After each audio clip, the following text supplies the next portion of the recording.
debería no perderse el Ágape fin de año, ¿no? Eh, Debería no perderse. Es más, si usted no celebra en toda Navidad, pero viene al Ágape, con eso es suficiente. Eh, Vamos a tener también, posiblemente también un tiempo el 24 o el 31, estamos mirando una posibilidad de pues abrir un espacio en la tarde para los que quieran venir a compartir y tomar algo y hablar de las bondades que el Señor ha hecho durante el año, ¿no? Ya pareciera que cada vez como que el año se está yendo más rápido, ¿cierto? Eh, Como que cada año es más prematuro la manera como se va el año. Hermanos, demos gracias al Señor. Vamos a leer la palabra. Ya nuestro hermano Dani oró, así que vamos a ir directamente a la palabra y luego vamos a comenzar. Vamos a retomar Nehemías, ¿no? Ya nos quedan 4 o 5 sermones de este viaje que estamos haciendo por Nehemías y para terminar también todo el trasegar que hemos andado por Esdras y Nehemías durante creo que 2 años tal vez. Y luego de eso vamos a hacer una serie de sermones para abordar algunos asuntos respecto a la vida de fe, la vida de iglesia, y luego de eso, que no serán muchos sermones en esa serie, vamos a zambullirnos en Segunda de Corintios, ¿no? Esta carta del apóstol Pablo, que hace rato también estaba orando para poder enseñar en medio de nosotros. Así que hoy vamos a venir a Nehemías capítulo 9 y vamos a leer la palabra del Señor. Dice así: el día 24 de ese mes se congregaron los israelitas en ayuno, vestidos de cilicio y con polvo sobre sí. Y los descendientes de Israel se separaron de todos los extranjeros y se pusieron en pie, confesando sus pecados y las iniquidades de sus padres. Puestos de pie, cada uno en su lugar, una cuarta parte del día estuvieron leyendo en el libro de la ley del Señor su Dios, y otra cuarta parte estuvieron confesando y adorando al Señor su Dios.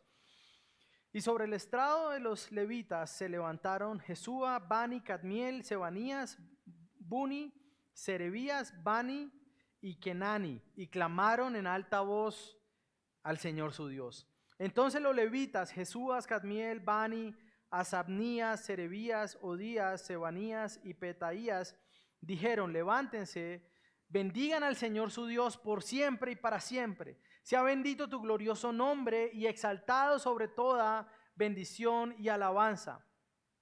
Solo tú eres el Señor. Tú hiciste los cielos de los cielos con todo su ejército, la tierra y todo lo que en ella hay, los mares y todo lo que en ellos hay. Tú das vida a todos ellos y el ejército de los cielos se postra ante ti. Tú eres el Señor Dios que escogiste a Abraham, lo sacaste de Ur de los Caldeos y le diste por nombre Abraham. Hallaste fiel su corazón delante de ti e hiciste con él un pacto para darle la tierra del cananeo, del hitita, del amorreo, del fereceo, del jebuseo y del jerjeseo, para darla a su descendencia, y has cumplido tu palabra porque eres justo. Tuviste la aflicción de nuestros padres en Egipto y escuchaste su clamor junto al Mar Rojo. Entonces hiciste señales y maravillas contra Faraón, contra todos sus siervos y contra todos el pueblo de su tierra, pues supiste que ellos los trataban con soberbia y te hiciste un nombre como el de hoy. Dividiste el mar delante de ellos y pasaron por en medio del mar sobre tierra firme.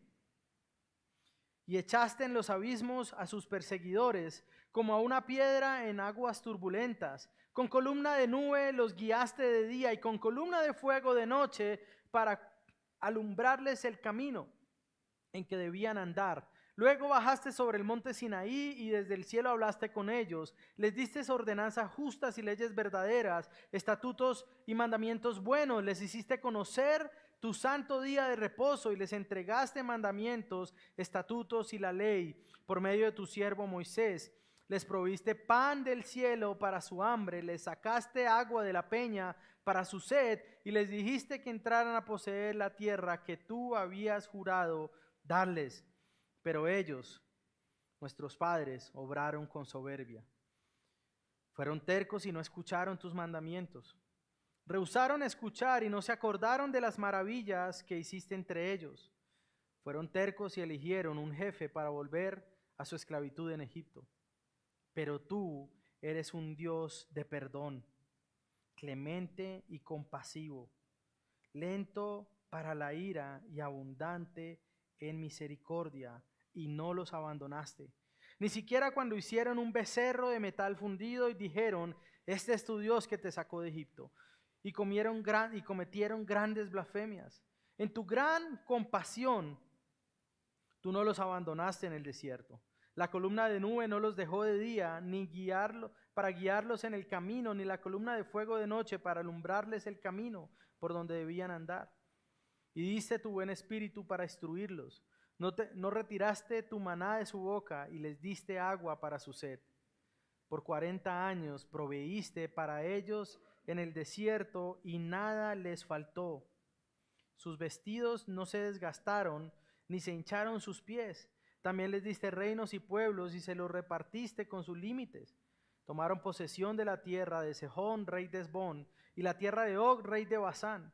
Multiplicaste sus hijos como las estrellas del cielo y los llevaste a la tierra que habías dicho a sus padres que entraran a poseerla.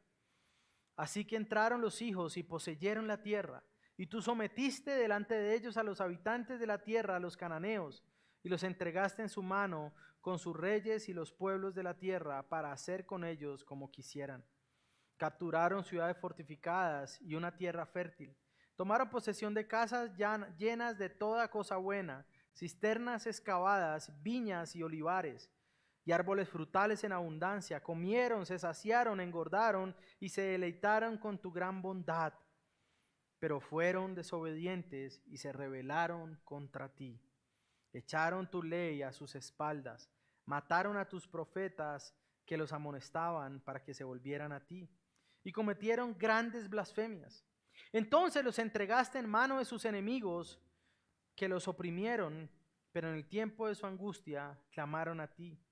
Y tú escuchaste del cielo y conforme a tu gran compasión les diste libertadores que los libraron de mano de sus opresores. Pero cuando tenían descanso, volvían a hacer lo malo delante de ti. Por tanto, tú los abandonabas en mano de sus enemigos para que los dominaran. Cuando clamaban de nuevo a ti, tú oías desde el cielo y muchas veces los rescataste conforme a tu compasión. Los amonestaste para que volvieran a tu ley, pero ellos obraron con soberbia y no escucharon tus mandamientos, sino que pecaron contra tus ordenanzas, las cuales, si el hombre las cumple, por ellas vivirá. Dieron la espalda en rebeldía, fueron tercos y no escucharon. Sin embargo, tú fuiste paciente con ellos por muchos años, y los amonestaste con tu espíritu por medio de tus profetas, pero no prestaron oído. Entonces los entregaste en mano de los pueblos de estas tierras, pero en tu gran compasión no los exterminaste ni los abandonaste, porque tú eres un Dios clemente y compasivo. Ahora pues, Dios nuestro, Dios grande, poderoso y temible, que guardas el pacto y la misericordia, no parezca insignificante ante ti toda aflicción que nos ha sobrevenido a nuestros reyes, a nuestros príncipes, a nuestros sacerdotes, a nuestros profetas, a nuestros padres y a todo tu pueblo, desde los días de los reyes de Asiria hasta hoy. Pero tú eres justo en todo lo que ha venido sobre nosotros, porque tú has obrado fielmente, pero nosotros perversamente. Nuestros reyes, nuestros jefes, nuestros sacerdotes y nuestros padres no han observado tu ley, ni han hecho caso a tus mandamientos, ni a tus amonestaciones con que los amonestabas. Pero ellos en su propio reino, con muchos bienes que tú les diste, con la espaciosa, rica tierra que pusiste delante de ellos, no te sirvieron ni se convirtieron de sus malas obras.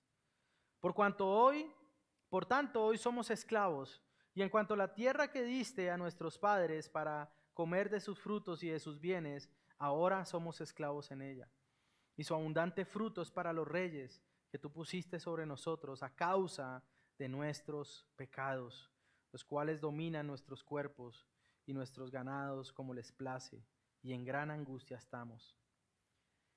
A causa de todo esto, nosotros hacemos un pacto fiel por escrito, y en el documento sellado están los nombres de nuestros jefes, nuestros levitas y nuestros sacerdotes.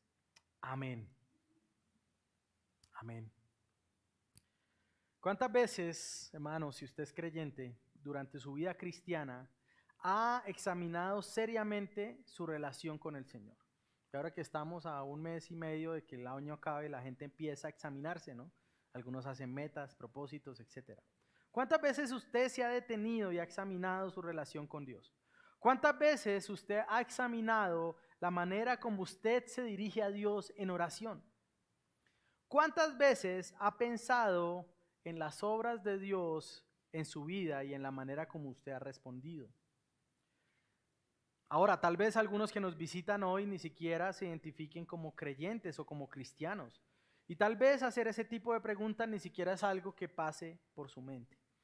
Pero si ese es el caso, usted puede hacerse otro tipo de preguntas. Por ejemplo, ¿qué piensa acerca de Dios? ¿Es importante en su vida conocer al Señor? ¿Cómo ha vivido usted hasta ahora sin que Él juegue un papel importante en la manera como usted ve el mundo y en la manera como vive? Si alguna vez usted se ha dirigido a Dios, porque no importa que usted diga que no cree en Dios o que tal vez no es cristiano, generalmente los hombres se dirigen a Dios de una manera u otra. ¿Cómo usted se ha dirigido a Él las veces que lo ha hecho? El pueblo de Israel, recordemos, había sido llevado al destierro en Babilonia, tal vez 130 años atrás, y ahora durante 80 años han estado regresando sus ancestros a la tierra prometida, a Jerusalén. Varios líderes de al menos 2 generaciones han guiado el regreso o los regresos del pueblo a la tierra que el Señor les había dado, y en su regreso se muestra también que el Señor está cumpliendo sus promesas. Las primeras generaciones que regresan, recordemos, habían reconstruido el templo, lo cual era símbolo de que Dios estaba en medio de ellos. Luego el Señor también envía a Esdras para que él ahora reconstruya o trabaje en el entendimiento que tiene el pueblo sobre Dios y en la manera como ellos deben adorarlo de acuerdo a la ley. Nehemías luego es enviado y con la ayuda del pueblo y guiado por el resto de los líderes, reconstruyen también las murallas de la ciudad, en lo que comienzan también a fortalecer lo que es su identidad como nación. Y eso es lo que habíamos estado viendo, cómo finalmente ellos terminan la construcción de las murallas. Ahora, cuando terminan esa colosal obra de ingeniería, que también buscaba mostrar una obra espiritual, ellos son convocados el primer día del mes séptimo como un solo hombre para que la ley del Señor fuera leída delante de ellos, predicada, proclamada, explicada de parte del sacerdote Esdras y de los levitas que lo ayudaban.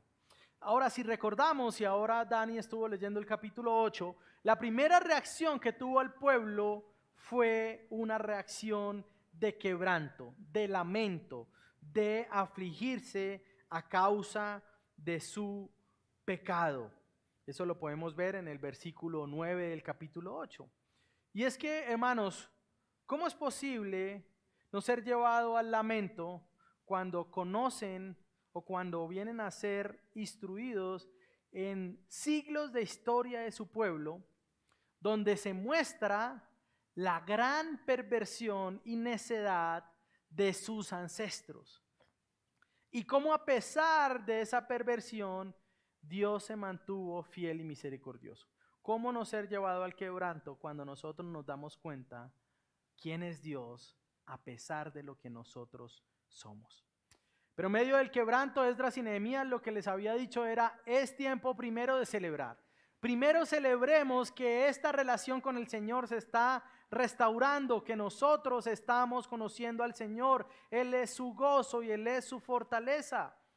Restauremos primero el compromiso de celebrar las fiestas, como la fiesta de los tabernáculos que recordaba la fidelidad de Dios en el desierto. Es por eso que a pesar de que su primer deseo fue quebrantarse, llorar y orar delante del Señor, ellos son guiados a celebrar y a recordar quién era el Dios que los había sacado de Egipto. Pero el asunto es que el quebranto y el profundo sentido que ellos habían tenido ahora de su historia, de su pecado y su rebelión, continuaba allí. A pesar de que habían estado celebrando estas fiestas, ellos también habían sido sobrecogidos por un profundo quebranto. No sé si usted alguna vez sabe que ha hecho algo terriblemente mal y carga con eso, a pesar de que usted haga alguna buena acción o trate de desviar su mente, eso sigue allí martillando en su conciencia y usted no descansa de eso si ofendió al Señor hasta que viene delante de Él o delante de la persona que usted haya ofendido. Así que ese quebranto seguía allí, no solo en el pueblo, sino también en sus líderes. Es por eso que 23 días luego de comenzar a ser instruidos, lo que nosotros vemos en el capítulo 8 sucedió 23 días atrás, y luego de terminar las fiestas, ellos vienen a ser convocados nuevamente, pero ahora principalmente a orar. Este registro que tenemos es lo que usted podría llamar la reunión de oración de los exiliados que regresen. Un culto de oración. Esto es un culto de oración de este pueblo de Israel y se da un día luego. Ellos terminan las fiestas más o menos en el día 21, eran más o menos 3 semanas de fiestas y ahora descansan el día 22 y el día 23 son convocados nuevamente. Eso es lo que se nos presenta el día de hoy, mis hermanos, la oración, el clamor, el ruego del pueblo que ha sido confrontado con su historia y con la palabra del Señor, la cual les ha mostrado quiénes fueron sus antepasados y también quiénes son ellos, pero sobre todo les ha mostrado también quién es el Dios al que ellos ahora se dirigen y se disponen a buscar para confirmar su relación de pacto con Él. Es mi anhelo, mis hermanos, que al ser confrontados con la oración del pueblo, nosotros sepamos que estamos llamados a vivir para el Dios que es clemente y compasivo, un Dios que es justo y perdonador. Hermano, estamos llamados a vivir para este Dios.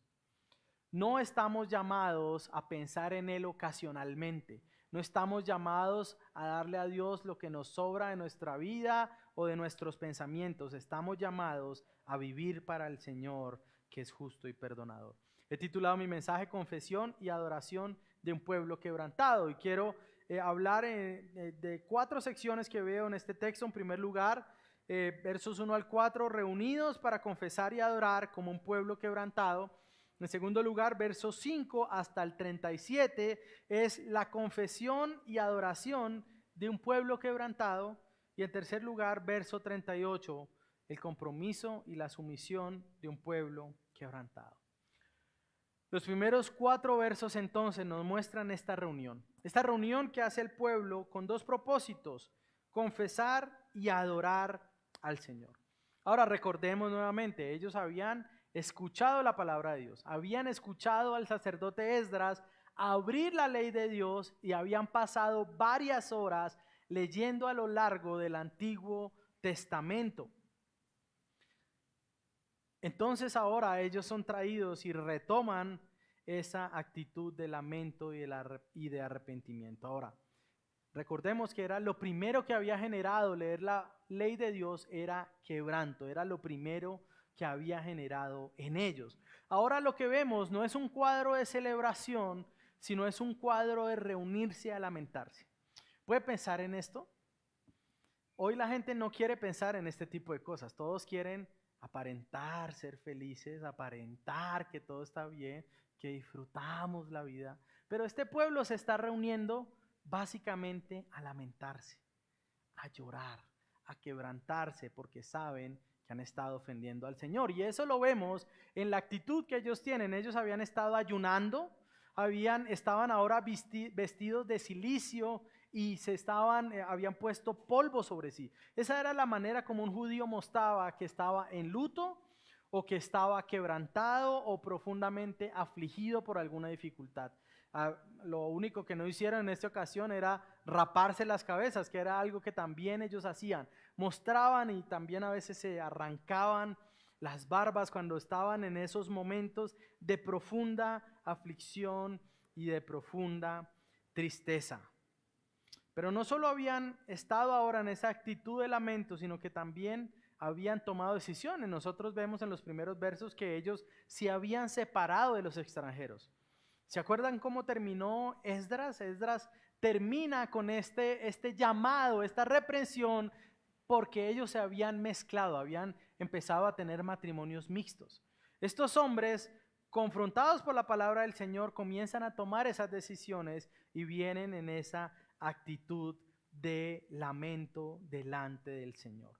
Ahora, ellos habían pasado la mitad del día entre dos actividades. Dice que la cuarta parte del día, es decir, 3 horas, pues acá se cuenta es el día de luz, 12 horas, 3 horas habían estado leyendo otra vez la ley.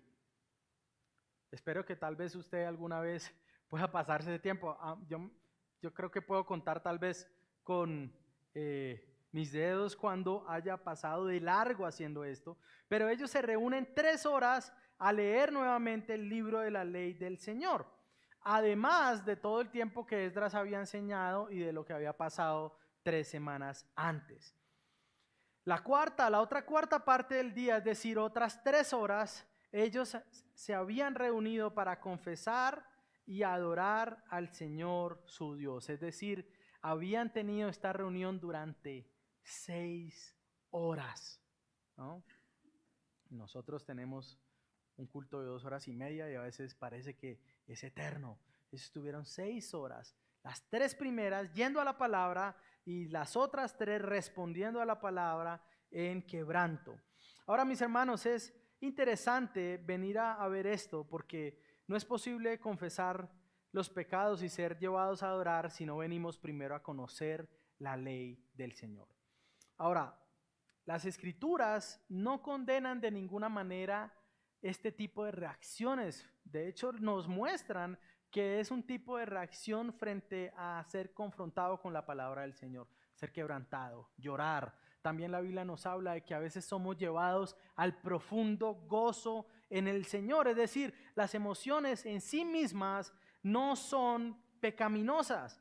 Lo que es pecaminoso es que esas emociones no estén centradas o no fluyan de conocer al Señor.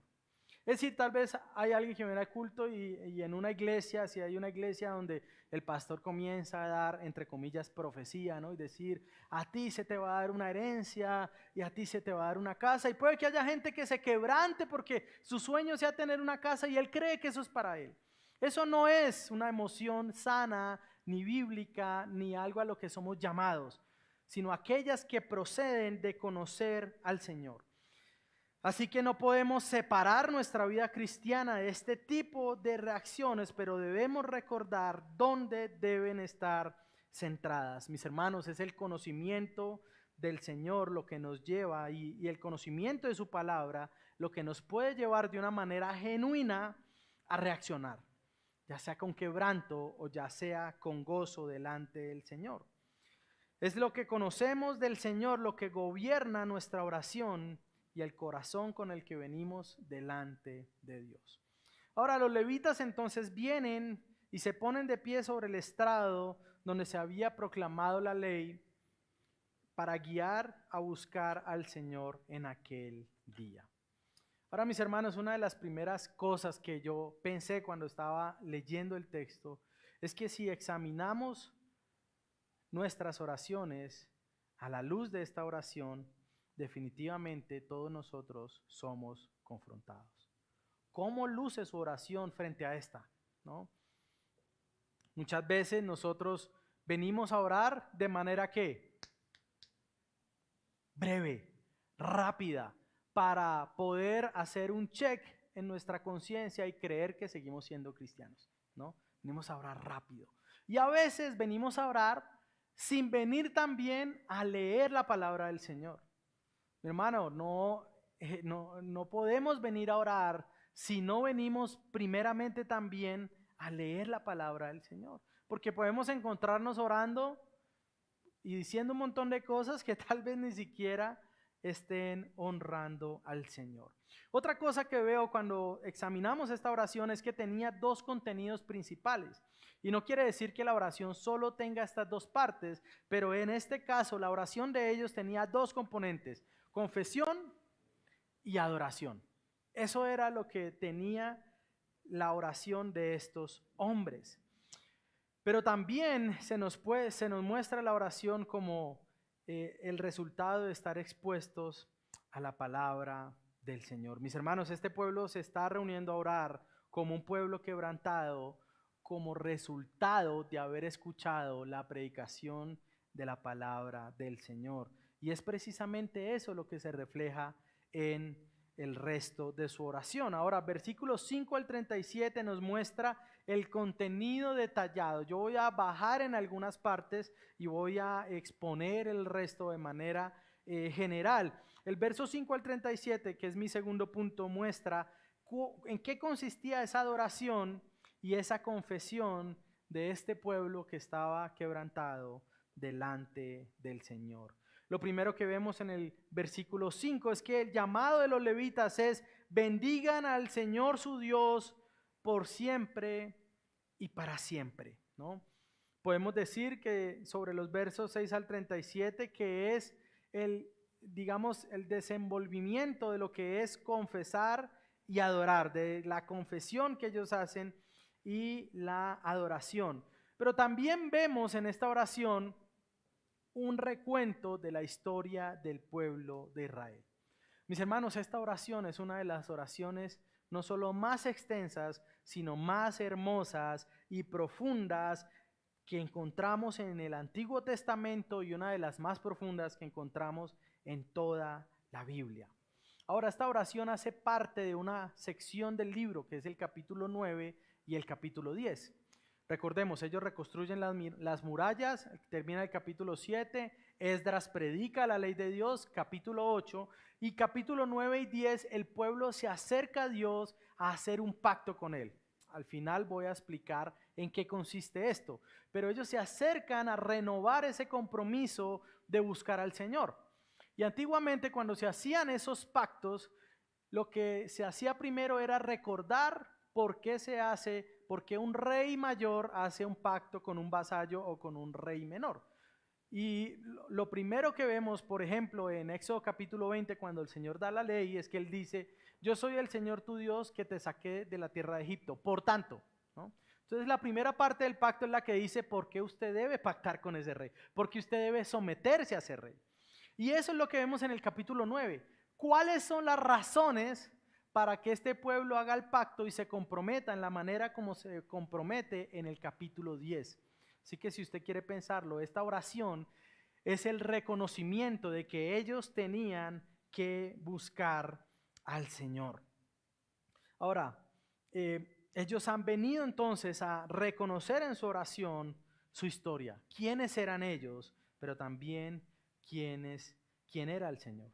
Así que esta oración hace un recuento histórico sobre todo lo que el Señor había hecho a favor del pueblo. Y hay dos cosas que resaltan. Cuando nosotros leemos esa oración, resaltan dos cosas. Primero, ese pueblo era muy perverso. Era un pueblo pecaminosamente pecador, o sea, era un pueblo impío, era un pueblo necio, era un pueblo rebelde contra Dios. Pero otra cosa que resalta de esta oración es que Dios es demasiado bueno, clemente, compasivo, fiel y justo. Hay al menos 11 atributos de Dios en esta oración. Y esto nos debe confrontar porque a veces nuestras oraciones hacen de todo menos nombrar quién es el Dios al que oramos. Señor, gracias por este día, quiero esto, quiero aquello, quiero lo otro, por favor, y me está doliendo por acá, entonces también esto, también lo otro, pero esta oración no era así. De hecho, nosotros ni siquiera vemos peticiones por cosas materiales en esta oración del pueblo. Y cuando hablan de su condición lamentable, lo que hacen es decir: Señor, y tú eres fiel en hacer esto, y tú eres justo aún permitiéndonos esta dificultad. Ahora, mis hermanos, esta oración es tan maravillosa. Yo creo que podría dar unos 2 meses de sermones acerca de esto. Estoy tratando de comprimirlo todo en este. Pero en esta oración podemos resumir toda la historia del Antiguo Testamento en su contenido. Si usted está acá y usted es creyente, pero tal vez no se acerca mucho al Antiguo Testamento porque no sabe cómo entenderlo, no sabe qué es eso del Pentateuco y cómo así que se habla en Primera y Segunda de Reyes y después en Crónicas algo parecido. Si usted no entiende tanto del Antiguo Testamento, hermano, este capítulo le da luz para usted entender de qué se trata el Antiguo Testamento. Esta oración habla de la creación, se habla de Génesis, habla de todo el Pentateuco, habla de reyes, de profetas, de jueces, de todas las escrituras del Antiguo Testamento. Habla de la creación, de Abraham, del éxodo, del peregrinaje por el desierto, de la conquista de la tierra prometida, de los jueces, de los profetas y los reyes, y finalmente también habla del exilio. Así que esta oración también, al ser abierta, también nos muestra una gran lección de historia del pueblo de Israel. Y yo lo que quiero hacer es recorrer brevemente 7 secciones que encuentro en las que podemos dividir la oración y lo que muestra un poco sobre el Señor y sobre el pueblo. En primer lugar, en el verso 6 al 8, nosotros vemos que la base de toda la historia de Israel es la verdad de que Dios es el creador de todas las cosas y que Él ha hecho un pacto con Abraham. Eso es lo que vemos en los versos 6 y al 8. Solo tú eres Dios, tú hiciste los cielos de los cielos con todo su ejército, la tierra y todo lo que en ella hay, los mares y todo lo que en ellos hay, tú das vida a todos ellos. Hermanos, ¿cuándo fue la última vez que usted se acercó al Señor y comenzó diciéndole: Señor, yo sé que tú eres el creador de todo lo que existe? Señor, yo sé que tú eres quien me creó. Yo sé que vivo a causa de ti. Así que lo primero es que la base de la historia de Israel es que Dios es el creador. La base de ellos es que su Dios es el Dios que hizo los cielos y la tierra. Pero también que es el Dios que hizo un pacto con ellos de una manera especial. Y todo el mes de octubre hablamos sobre los pactos. Y ellos comienzan basándose sobre el pacto de Abraham. Dios prometió que tiene un pueblo, que ese pueblo habitaría en una tierra, que Él sería su Dios y los gobernaría para siempre. El Señor fue el que escogió entonces a Abraham para sacarlo de Ur y establecer ese pacto con Él. Pero no solo ha hecho ese pacto, sino que también lo cumplió. Versículo 8, parte final. Dice: para darle a su descendencia, y has cumplido tu palabra porque tú eres justo, ¿no? La base de su historia es que Dios crea y que Dios tiene un pueblo, que Dios ha hecho un pacto con ellos. Segundo lugar, versos 9 al 10, hablan de que el Señor es quien los libró de la esclavitud de Egipto. Ahora, ese pueblo ha estado expuesto a la ley. Por eso nosotros vemos que ellos pueden nombrar las obras del Señor, las cuales sin duda, entre las cuales sin duda la más notable es la liberación egipcia, la liberación que el Señor hace de Egipto. Ahora, dentro de esta liberación, ellos recuerdan eventos muy puntuales. Por ejemplo, verso 11, el Señor dividió el mar delante de ellos y juzgó a sus perseguidores. Número 2, no solo los libró, sino que los acompañó, los guió por medio de la columna de nube en el día y la columna de fuego en la noche para 2 cosas: protegerlos y también para encaminarlos a la tierra prometida. Es decir, el Dios que los sacó de la tierra, el Dios que los hizo hombres libres, es el Dios que los guía para llegar a la tierra que había prometido. Tercera sección, versos 13 al 15. El Dios que los libra también les da una ley que es buena y les dio pan del cielo. Verso 13 dice: luego bajaste sobre el monte Sinaí y desde el cielo hablaste con ellos. Les diste ordenanzas justas y leyes que son ¿qué? Verdaderas. Les hiciste conocer tu santo día de reposo y les entregaste mandamientos, estatutos y la ley por medio de tu siervo Moisés. Les proveíste pan del cielo para su hambre, les sacaste agua de la peña para su sed, les dijiste que entraran a poseer la tierra que tú habías jurado para darles. Dios no solo los libró, no solo los guió, sino que también se mostró como el que da la ley. Dios es el único que puede establecer qué es bueno y qué es malo. Hermano, y esto no depende del momento cultural o histórico en el que vivamos. Lo que Dios dice que es malo, le tengo una noticia, es malo. Y lo que Dios dice que es bueno y deseable, también le tengo otra noticia, es bueno y es deseable. Si Dios dice que no es bueno que el hombre esté solo, si Dios dice que es bueno que hayan familias, si Dios dice que es bueno tener hijos, hermanos, es porque eso es bueno. Y póngalo al revés también, ¿no? O póngalo como quieran hacer la escala de colores para definir cómo deberían ser las uniones. Y si Dios dice que es malo, entonces así es.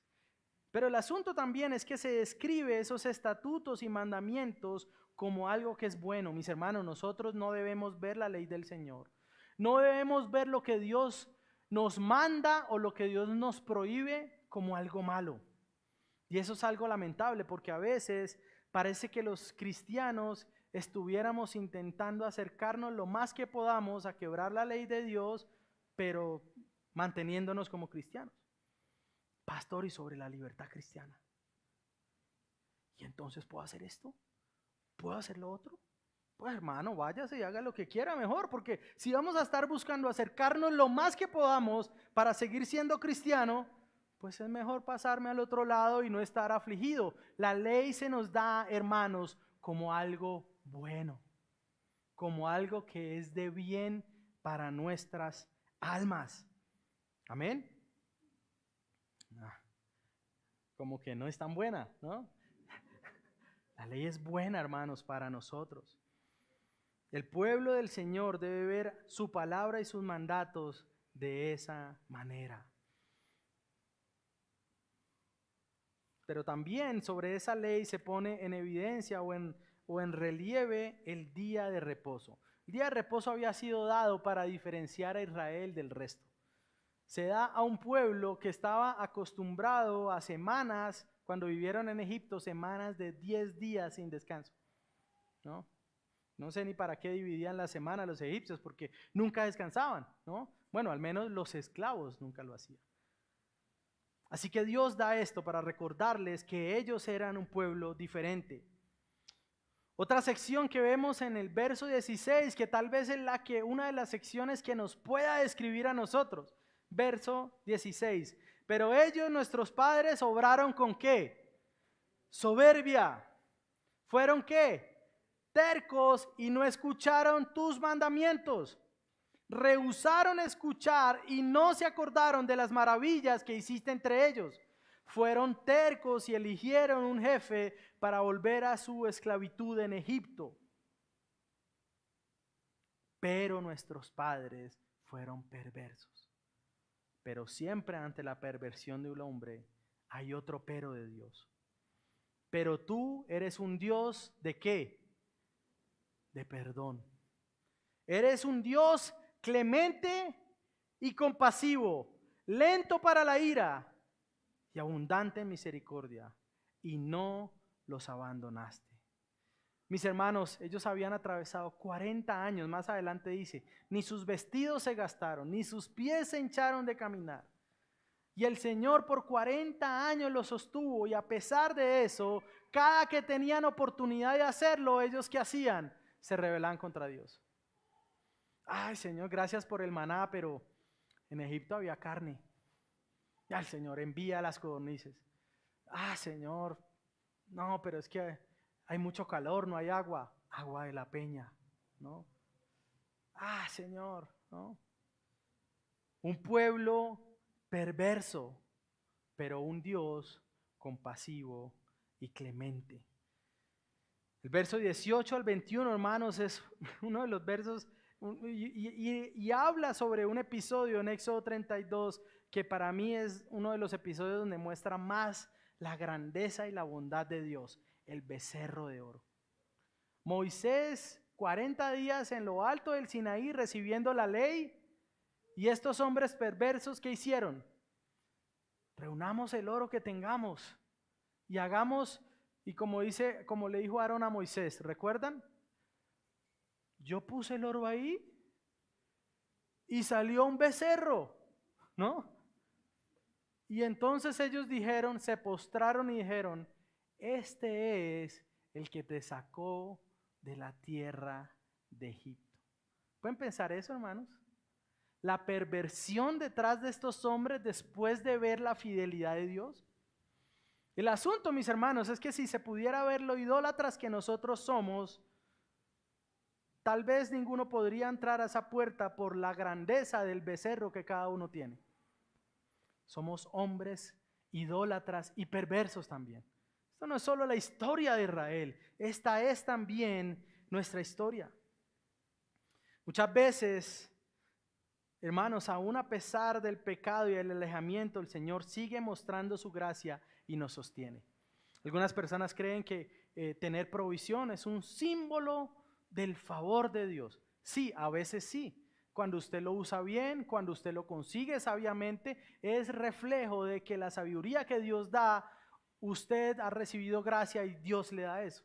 Pero hay veces donde esa provisión que el Señor da y aún la abundancia, lo que viene a hacer es un test, es una prueba para mostrar realmente dónde está su corazón.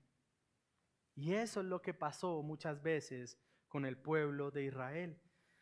Verso 22 al 25, la quinta sección de esta historia es que el Señor cumplió su pacto y multiplicó al pueblo y lo entregó a la tierra, lo entregó para que poseyeran la tierra prometida. En esto que se nombran estos versos, lo que hace Esdras al compilar esta oración es resumir lo que pasó en el libro de Josué. Dios guió al pueblo para entrar en la tierra prometida. Verso 26 al 31. El Señor clemente y compasivo nuevamente ante un pueblo perverso. Verso 26. Pero ¿fueron qué? ¿Fueron qué? Desobedientes. Y se rebelaron contra ti. Echaron tu ley a sus espaldas. Mataron a sus profetas que los amonestaban para que se volvieran a ti. Y cometieron grandes ¿qué? Blasfemias. Entonces el Señor, ¿qué hizo? Los entregó en mano de sus enemigos que los oprimieron, pero en el tiempo de su angustia, ¿qué hicieron ellos? Clamaron a ti. Los israelitas oraban como muchos de nosotros, a excepción de esta oración. No me acuerdo de Dios, no me acuerdo de Dios. Viene la aflicción y la dificultad. Señor, ¿no? Así me levanto y busco al Señor, pero pasa la aflicción y tal vez nuevamente me olvido. Pero en el tiempo de su angustia clamaron a ti y tú escuchaste desde el cielo conforme a tu gran ¿qué? Compasión. Les diste libertadores que los libraron de mano de sus opresores. Toda la época de los jueces, el libro de jueces, todo está acá. Los filisteos los oprimían, ellos clamaban a Dios, Dios enviaba a un juez, este juez los liberaba, pero entonces, versículo 28, pero cuando venían, tenían descanso, volvían a hacer lo malo delante de ti. Por tanto, los abandonabas en mano de sus enemigos para que los dominaran. Cuando clamaban de nuevo a ti, tú oías desde el cielo y muchas veces los rescataste conforme a ¿qué? A tu compasión. Hermanos, ¿cuántas veces el Señor nos ha perdonado? Si el Señor contara las transgresiones como nosotros lo hacemos, ninguno estaría acá. Todos estaríamos condenados. Pero a pesar de la rebeldía del pueblo, de la rebelión, ellos volvían a clamar y el Señor desde el cielo se movía conforme a su gran compasión. Ellos pecaron, fueron orgullosos y necios. Él los entregó a ser conquistados luego a Babilonia. Pero a pesar de que merecían ser exterminados, lo que vemos es que el Señor guardó un remanente, porque tú eres un Dios clemente y compasivo. Hermano, la rebeldía constante del pueblo pone en relieve la grandeza y el poder y la bondad del Señor. Y es que, hermano, no todas las transgresiones son iguales. Pero cuanto más grande la transgresión, mayor grandeza y bondad se muestra en aquel que perdona. No es lo mismo que usted salga de la iglesia y que llegando a la calle 80 una persona lo cierre en su automóvil, a que otro hombre se lance en rastra contra usted y lo atropelle deliberadamente. ¿Dónde hay más bondad en el perdón? ¿En aquel que lo cerró? Cuando usted extiende perdón en el que lo cerró. O cuando usted tal vez se baja y tal vez alguno de sus familiares resulta herido o muerto y usted aún así perdona. ¿Dónde hay mayor bondad? La transgresión del pueblo hacia Dios, las transgresiones eran cada vez peores. El becerro, luego con el tiempo de los jueces, luego en el tiempo de los reyes, incluso pusieron prostitución sagrada en el templo del Señor. Y el Señor una y otra vez perdonaba, una y otra vez extendía compasión, lento para la ira, grande en misericordia. Ese es nuestro Dios. Ese es el Dios al que estos hombres se dirigían, pero es el Dios al que nosotros también hoy podemos dirigirnos. Y esto es bueno, porque nosotros no estamos muy alejados de los israelitas. Es bueno saber, es bueno recordar que este es el Dios al que nosotros nos acercamos. Finalmente, la última parte de esta oración, ellos hacen una conclusión de ese recuento del pecado, pero también una conclusión de la grandeza del Señor. Verso 32. Ahora pues, Dios nuestro, Dios grande, poderoso y temible, que guardas el pacto y la misericordia, no parezca insignificante ante ti toda la aflicción que nos ha sobrevenido a causa de nuestros reyes, nuestros príncipes, a nuestros sacerdotes, a nuestros profetas, a nuestros padres y a todo tu pueblo desde los días de los reyes de Asiria hasta el día de hoy.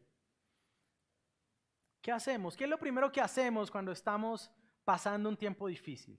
¿Qué es lo primero que hacemos cuando estamos siendo afligidos? Señor, ¿por qué yo? ¿No? Y parece que todos fuéramos santos porque todos nos quejamos ante el dolor, ¿no? Señor, ¿por qué yo? Pero lo que hace este pueblo es decir, mira, Señor, la lamentable condición en la que estamos, la aflicción que nos sobrevino, pero tú eres justo en todo lo que ha venido sobre nosotros, porque tú has obrado fielmente, pero nosotros perversamente. Esta es la parte de la oración donde yo puedo decir, Señor, sí, yo puedo orar así, porque muchas veces yo he actuado perversamente, pero me he encontrado con un Dios que ha obrado fielmente. Nuevamente, la base sobre la que este pueblo se acerca a Dios es ¿quién es el Señor? Él es el Dios grande, poderoso, temible, guarda el pacto, la misericordia. Es por eso que ellos pueden venir al Señor, mis hermanos. Por eso es tan importante conocerlo. Por eso es tan importante venir a las Escrituras, porque si usted no conoce quién es Dios, usted no tendría razones para buscarlo, no tendría razones para venir a Él, no tendría razones para orar, no tendría razones para esperar que Él lo perdone a pesar de su pecado.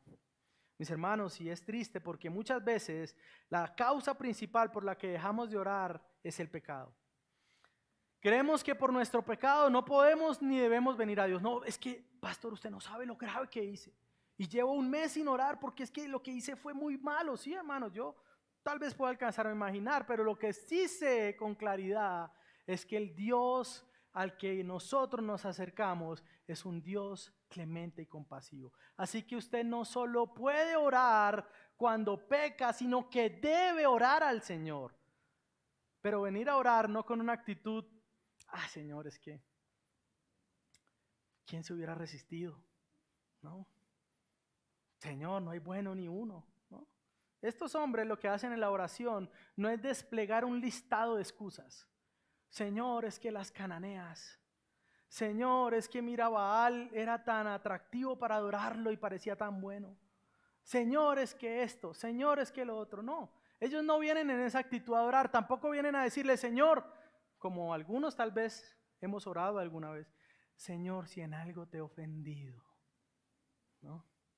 Y parecemos más espirituales. Señor, si en algo te he ofendido, sí, usted lo ha ofendido, en que ha sido un borracho, en que ha sido un mentiroso, en que ha sido un orgulloso, en que ha tratado ásperamente a su esposa, en que no ha sido un buen padre para sus hijos, en que gasta más el dinero que usted tiene. Usted ha sido perverso.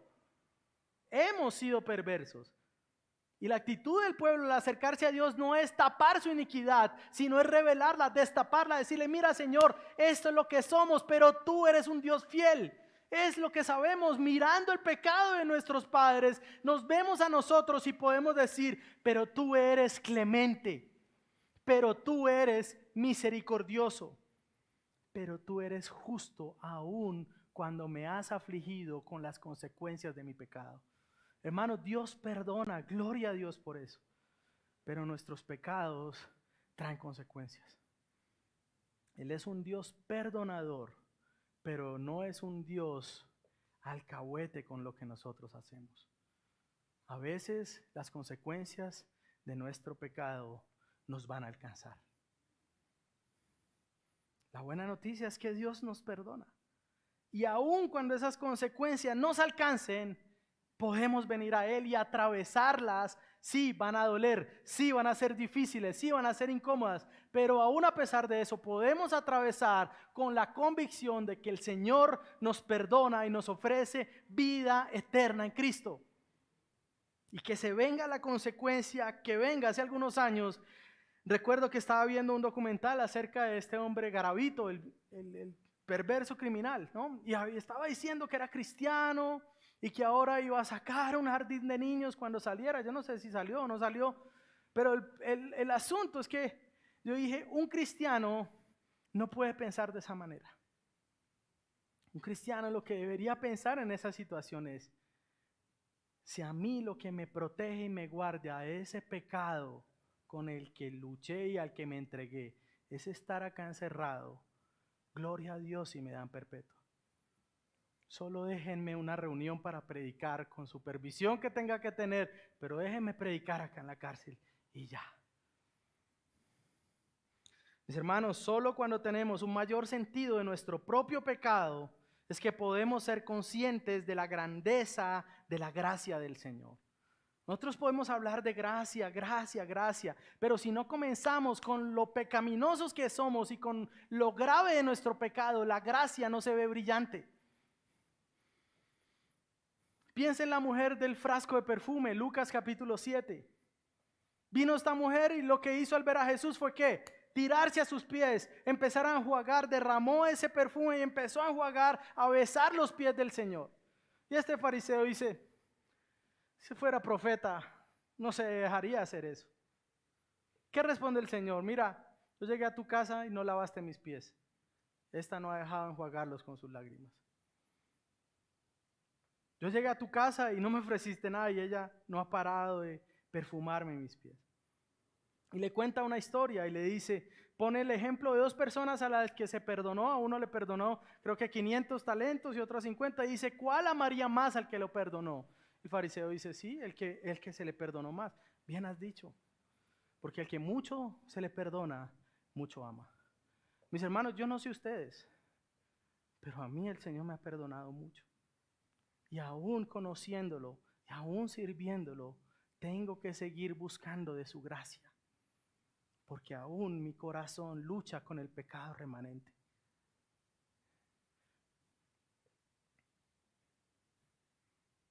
Al que mucho se le perdona, mucho ama. Y yo le pregunto, ¿usted ha sido perdonado por el Señor? ¿Realmente ha sido perdonado por Él? ¿Cómo muestra su amor hacia Él que usted fue perdonado? Hermano, la historia de Israel muestra que fueron las dificultades las que llevaron al pueblo a buscar más al Señor y a conocerlo en maneras que no lo reconocieron en la prosperidad. Hermanos, hay cosas que Dios solo podrá mostrarnos a través de la prueba y de la aflicción. De una u otra manera el Señor podría enseñarnos algunas cosas, sino en esos medios. Por eso a veces cuando rogamos solamente, ay Señor, líbrame de los problemas y dame esto y dame lo otro. Hermanos, usted está perdiendo muchas oportunidades de crecer. Ahora, no es que el cristiano sea masoquista y quiera todo el tiempo estar en aflicción, no. Pero él sabe que cuando viene la prueba no lo va a tomar desprevenido porque él sabe a quién ir. Y él sabe que ese Dios que es bueno está obrando algo aún a pesar de la dificultad. Dice Raymond Brown acerca de esto: los israelitas descubrieron las mejores cosas acerca de Dios cuando la vida era dura y difícil. Una vez que llegó la prosperidad, estuvieron en peligro de olvidarse de Dios e imaginaron que podían confiar en sus propios escasos e inadecuados recursos. Pero los problemas los llevaron a Dios y hará lo mismo por nosotros. Hermano, no es fácil estar bajo aflicción. No es fácil estar bajo prueba, y más cuando a veces esas pruebas vienen por cosas que no son justas. Pero aún en medio de eso, el Señor está gobernando y algo está haciendo en nosotros. Si nos lleva más a orar, si nos lleva más a ejecutar o a poner en práctica el perdón que recibimos, gloria al Señor. Es un clamor que solo puede surgir, el clamor de este pueblo solo pudo surgir del entendimiento que estaban en una crisis respecto a la relación con el Señor. Mis hermanos, ante las crisis, nosotros no podemos tener un espíritu procrastinador y de indiferencia. Este pueblo sabía que estaba en problemas con Dios, que habían pecado, que acumulaban siglos de pecado, pero no dijeron, pues en un mes, pues en la próxima Pascua venimos al Señor. No, ellos dijeron, tenemos que venir a buscar a Dios, tenemos que venir a arrepentirnos por nuestro pecado. Y quiero ilustrar esto de alguna manera, mis hermanos. Algunas veces he visto que hay crisis matrimoniales cuando las consecuencias del pecado pasado alcanzan a alguno de los cónyuges. Y entonces hay un momento de dificultad y un momento tenso en la relación. Y en ese momento tenso usted sabe que un paso en falso puede resultar en un divorcio. ¿Qué debería hacer usted? Pastor, yo estoy como medio mal con ella, pero el otro domingo de pronto, en 15 días, en un mes, ¿no? Si usted no se mueve rápido, pueden pasar cosas peores. El pueblo sabía que estaba en un problema y no procrastinó. No dijo después. Bueno, como ya celebramos 3 semanas, esperemos ahora a llorar, ¿no? Eso, no.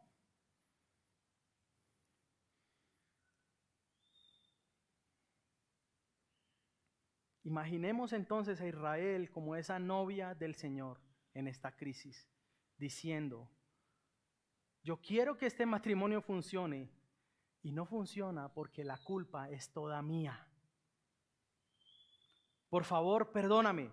Tienes todo el derecho a desecharme, Señor, y no querer nada conmigo nunca más, pero quiero comenzar de nuevo. No importa lo que haya hecho, yo quiero decirte que te amo. Ahora, ese es Israel dirigiéndose al Señor como su novia. Pero tales súplicas no serían creíbles si no van acompañadas también ¿de qué? De actos. Muchas veces, tal vez, hablando de ese contexto familiar, hemos escuchado o hemos dicho, voy a cambiar.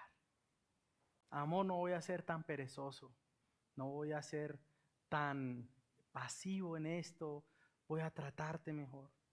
Pero si lo que usted diga no va acompañado con cosas que respalden su deseo de corazón, usted solamente está retrasando una crisis mayor. Mis hermanos, eso comienza en un corazón quebrantado, ese no dejar, no procrastinar, venir al Señor. Y yo quiero preguntarle, si usted alguna vez ha venido delante de Dios con un corazón quebrantado por darse cuenta que usted había pecado contra un Dios totalmente santo. Nuestras oraciones como que a veces parecen de personas buenas, ¿no? Señor, como que venimos a hacerle un favor a Él al orar, ¿no? Todas nuestras oraciones deberían ser oraciones con urgencia, desesperadas, porque hemos ofendido a un Dios que es santo y misericordioso, a pesar de su bondad. Ahora, nosotros no solo conocemos la historia de Israel, mis hermanos, me voy a pasar 5 minutos para poder terminar. No solo conocemos la historia de Israel, sino que conocemos también hacia dónde fue esa historia. Y sabemos la razón por la que el Señor guardó a Israel y lo libraría de su pecado. Dios enviaría finalmente a un buen rey que lo libraría de la perversión, del pecado, de la necedad. El Dios que es lento para la ira tuvo paciencia, de manera que movió toda la historia hacia la llegada del Salvador. Ahora, nosotros también tenemos una historia de rebeldía. Claro que sí.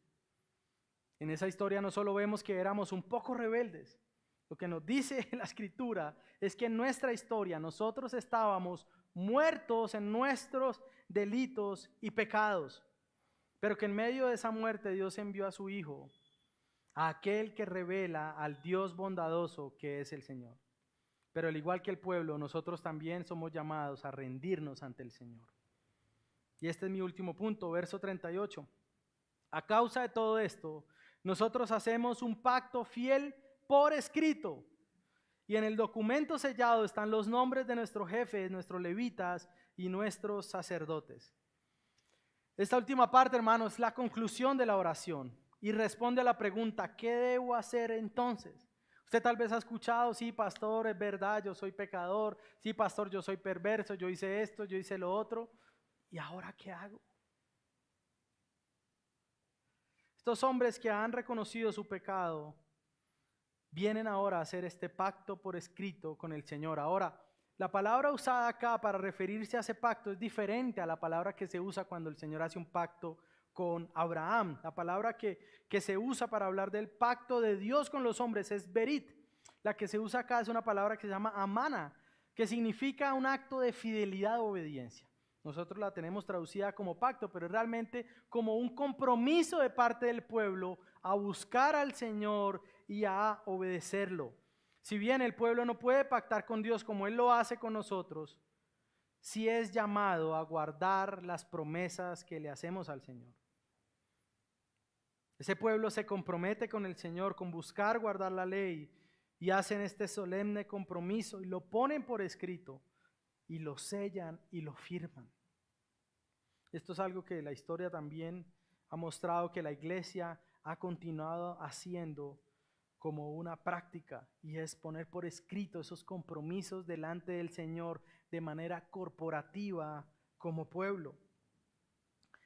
Derek Thomas lo pone de esa manera. Nosotros también debemos evitar dos extremos.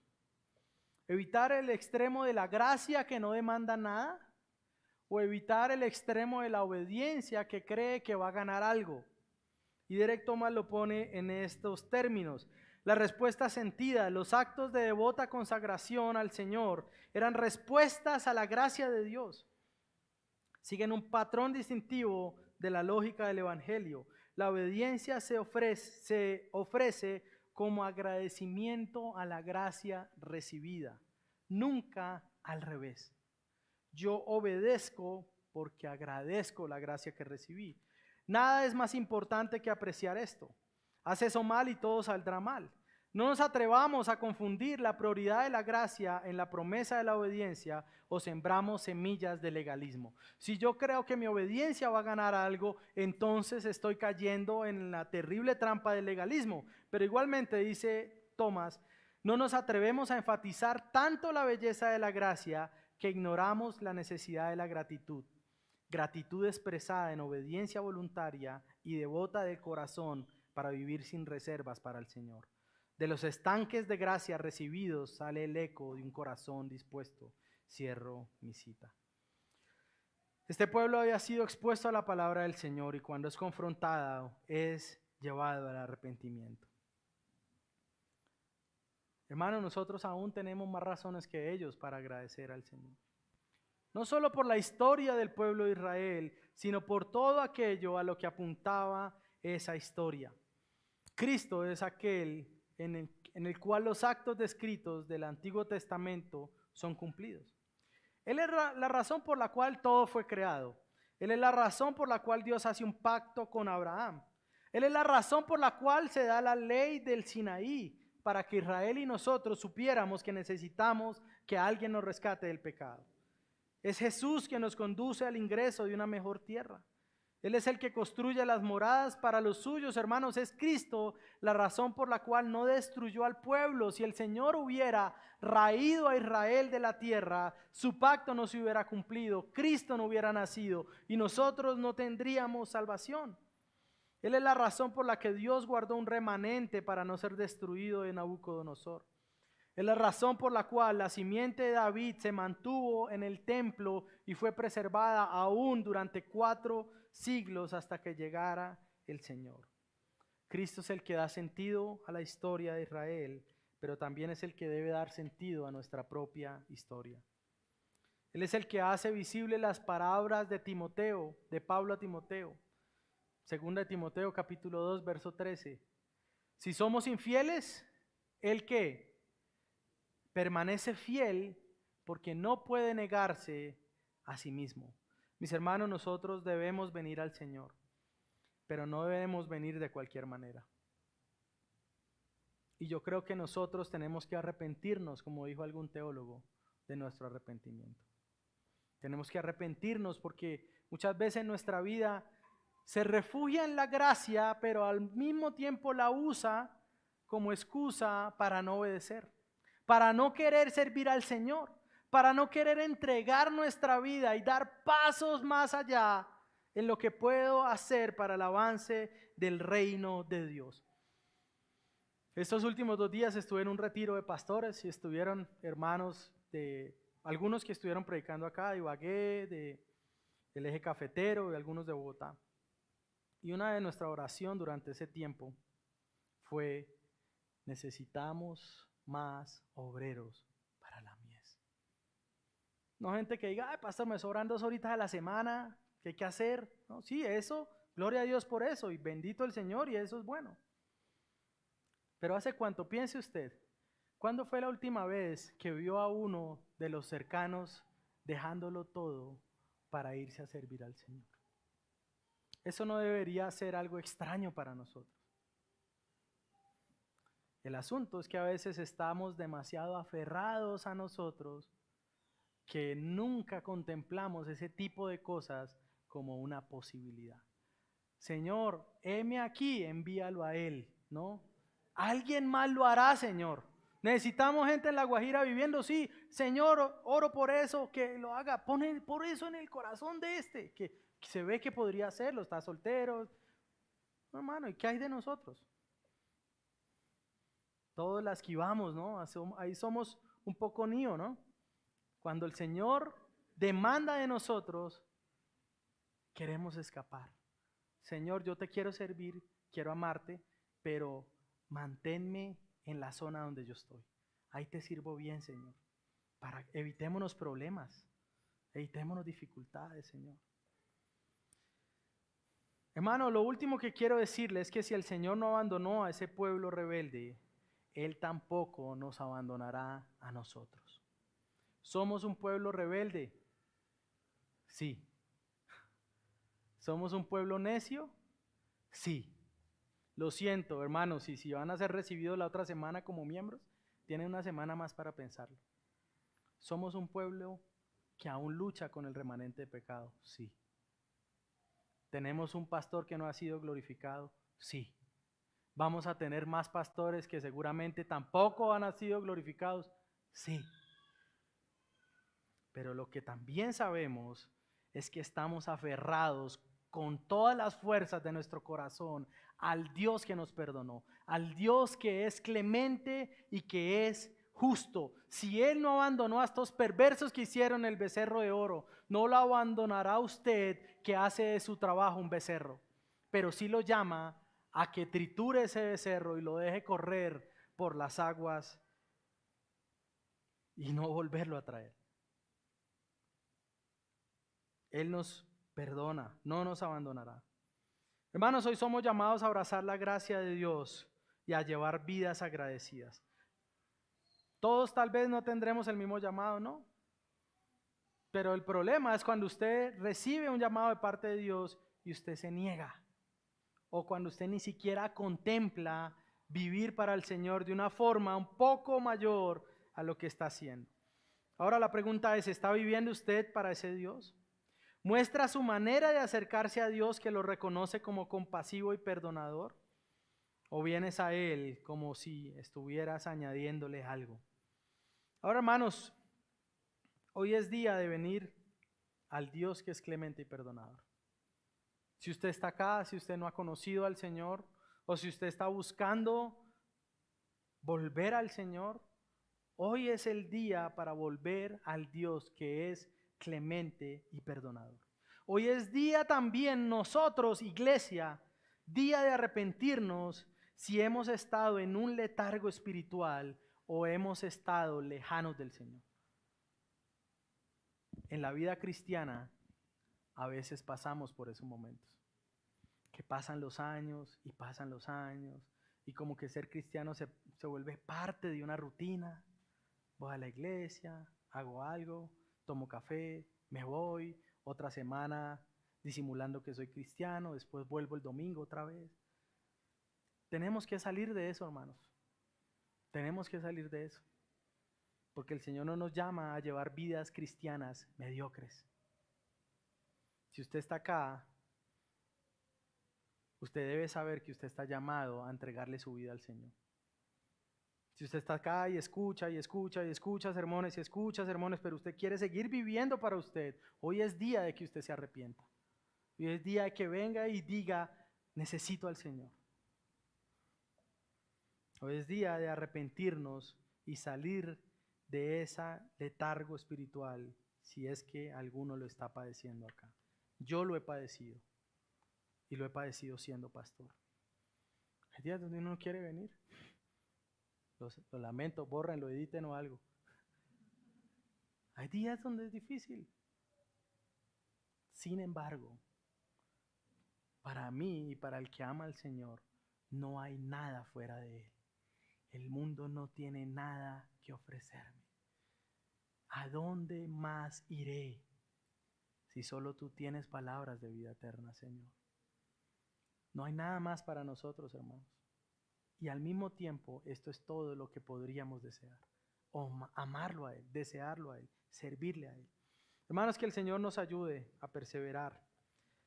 Que nos ayude a amarlo como debemos, no como queremos.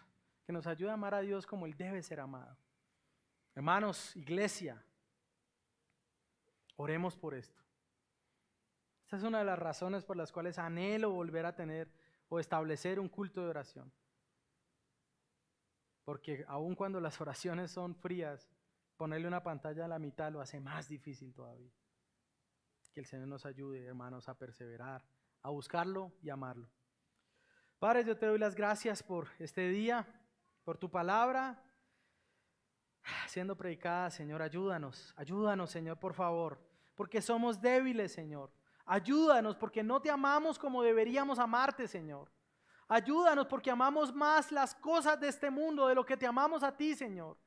Ayúdanos porque madrugamos para ver un partido de fútbol a las 5 de la mañana, pero a las 7, 8 no somos capaces de levantarnos para orar a ti, para buscarte a ti, para derramar nuestro corazón y para reconocer, Señor, que hemos transgredido tu ley, pero para adorarte porque tú eres compasivo y clemente, Señor. Transforma nuestras oraciones, Señor. Por favor, haz las oraciones conscientes, desesperadas por escucharte, por buscarte, por conocerte. Por favor, Señor, ayúdanos. Ninguno de nosotros puede decir que lo ha alcanzado, Señor, ni que tiene una oración ferviente todo el tiempo. Hay veces que solo oramos para que los minutos pasen y oramos solamente mecánicamente, fríamente, Señor, pero no es el tipo de relación al que tú nos llamas. Tú nos llamas a una relación amorosa, a una relación íntima, a una relación cercana, pero también a una relación de gozo, Señor. Oh Padre, líbranos de la amargura en el espíritu, Señor. Líbranos de ver la vida cristiana como una carga pesada. Líbranos de ver a todos los hermanos como posibles enemigos, Señor. Líbranos de estas cosas, Señor. Guarda nuestras vidas, guarda nuestros corazones, guarda nuestra iglesia, Señor. Aún en estos tiempos, Señor. Guárdanos como iglesia para amarnos, para servir, también para poner nuestras manos al servicio tuyo, Señor. Tú no desamparas al que te busca y nunca desamparas al que te sirve, Señor. Oh, bendito tú eres, Señor. Porque eres santo, porque eres justo, porque aún a pesar de nosotros, tú eres un Dios perdonador. Oh, Señor, bendito sea tu nombre, Padre. Ayúdanos a honrarte, Señor. Ayúdanos a reconocerte en todos nuestros caminos, a adorarte, Señor, en todas las cosas. Tú eres el Dios que hizo los cielos y la tierra. Eres el Dios que llamó a Abraham. Eres el Dios que introdujo a Israel a la tierra prometida aun cuando no lo merecía. Eres el Dios que los preservó 40 años. Eres el Dios que fue paciente con sus reyes y sacerdotes pecadores, Señor. Eres el Dios que los llevó al exilio, pero que los trajo del exilio, Señor, y que los avivó por medio de la predicación de tu palabra. Tú eres el Dios que envió a su Hijo en el cumplimiento del tiempo para tomar forma humana, para encarnarse, para obedecerte aún hasta la obediencia, yendo a la muerte y muerte de cruz, Señor. Tú eres el Dios que rescata a un pueblo. Tú eres el Dios que nos ha llamado a ser tu posesión especial, Señor. A ser tu posesión, tu novia, Señor. Tú has llamado a este pueblo, Señor, a que te sirva. Ayúdanos a no olvidar estas cosas. Ayúdanos a no olvidar y a tener reverencia al acercarnos a ti. A orar como si realmente creyéramos, Señor. El que se acerca a ti dudando, Señor, no puede agradarte. Ayúdanos a tener estas convicciones frente a la oración, frente a la adoración, frente a la búsqueda de ti, Señor. Bendito tú eres en todo lo que haces, en todo lo que permites, en todo lo que eres, Señor. Tú eres el Dios soberano, justo, fiel, misericordioso, eterno, lento para la ira, grande en misericordia, compasivo, misericordioso, justo, leal, fiel, fidedigno, eterno, verdadero, Señor, eterno, justo, infinito, poderoso, Señor, grande, trascendente, Señor. Bendito tú eres, Señor. Te damos gracias, Padre, y te damos gloria a ti, Señor. Que esta palabra quede en mi corazón y en el corazón de mis hermanos, Padre, por favor. Y que hagas un cambio en nuestra vida de oración y en la manera como entregamos nuestra vida a ti, Señor. Trae más obreros a tu grey, Señor, porque hay necesidad. Hay necesidad, Señor. Bendito tú eres, papá. Amén.